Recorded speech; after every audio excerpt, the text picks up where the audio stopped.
Hello, my name is Michael Francis and I'm delighted to be the new music director of the Florida Orchestra.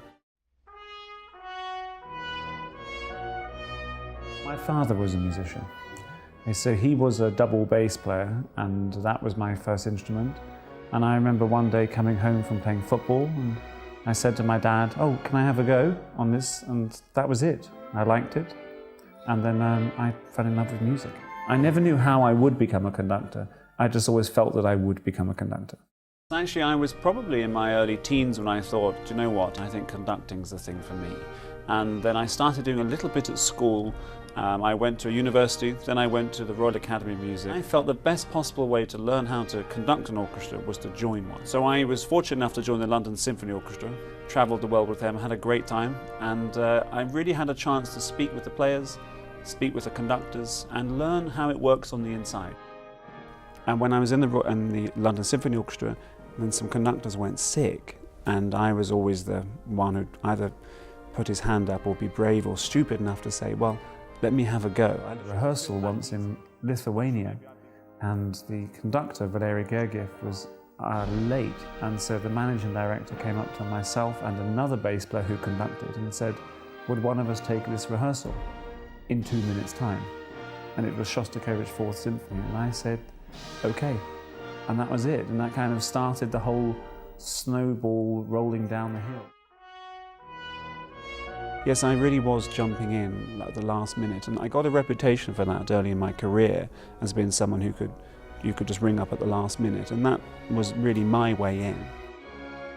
When I come to the orchestra, I try to show as much as I possibly can with my hands, or my expressions, or my movements.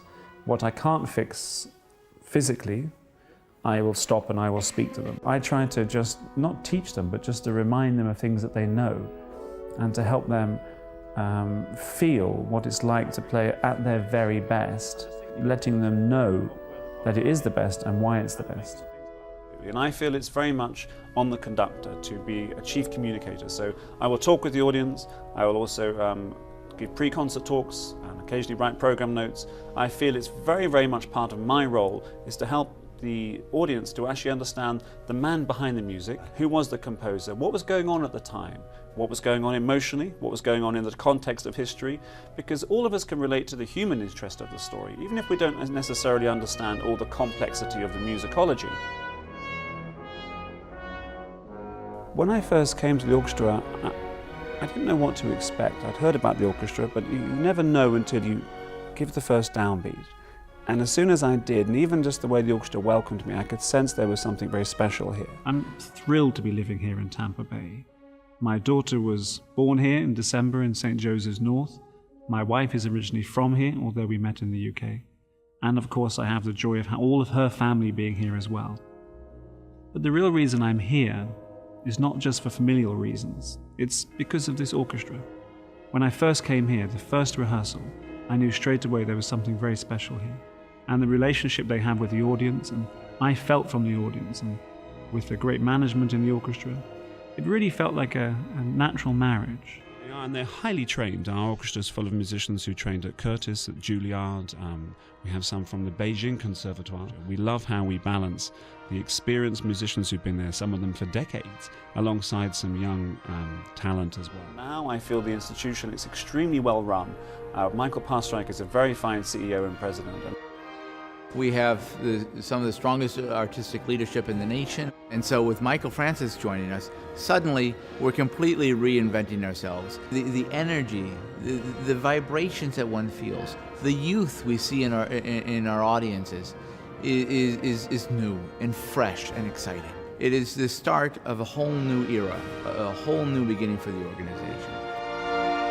One believes in the power of music, the capacity for it to enhance your life in the deepest possible way, well then it should be shared. And I think what we feel at the Florida Orchestra is that our boundaries should not be limited by the size of our concert hall. It shouldn't just be for 1,500 to 2,000 people or more. It should be for the whole community. And when I first came here, I noticed the orchestra have already been doing good work in this area. I just turned it up a level because it's a form of cultivation. We're taking what is good already in Tampa Bay, but we're trying to blossom it and open it up and help people to listen. We performed in the airport, we performed in boys and girls clubs and retirement centres, and working with youth orchestras again. But really an orchestra can reach in such a powerful way. It can heal and bring together society. And I've often heard of people who've come to concerts and the concert has been a truly life-changing moment for them. I'm not saying music can change the world, but it can change lives. And that really matters. The feeling I have before I enter the stage very much depends on the piece that I'm doing, of course. And then so the last sort of thing I do is I'm very relaxed, I don't tend to get nervous, and I'm quite calm. Then I'll just take a moment, be quiet, I'll say a prayer, and then I will then just think of the first tempo, the very first piece, and I go out there and I see what happens. Because it's not an exact science, it's live music. An orchestra nowadays is far more than it was. We're not here for vacuous entertainment, although we do hope to entertain you, of course.